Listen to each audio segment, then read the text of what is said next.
Hello and welcome to the Microsoft Office 365 OneNote tutorial. Let's start by opening OneNote. You'll see that it looks very similar to every other Microsoft Office application. On the left hand side you have the option for recent notes. You also can go to your notebook where you can add notes. If we click on a new section, we can change it to the title Projects.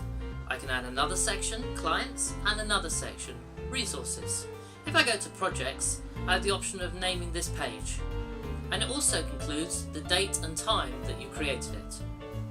I'm going to call this page Projects. I'll add another page called Project 1, I'll add another page called Project 2, and another Project 3.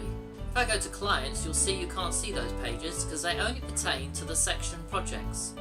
In Project 1, I will add a piece of text. I can bullet point this text, I can add numbers, I can indent. I can also change the font colour and highlighting if necessary. If I take a picture from Google or from the internet, I can add that to my canvas. I can also copy a piece of text from the internet, and if I paste it into my canvas, it shows the hyperlink underneath. If I take a picture from my desktop, it will pull it straight into the canvas and show it.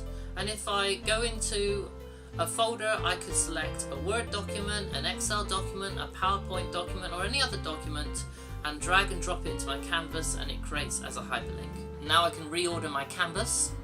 Now I'm going to use my touch screen to draw, and I can use a pen tool for that. There are many different colours I can use, and if I wanted to, I can highlight it.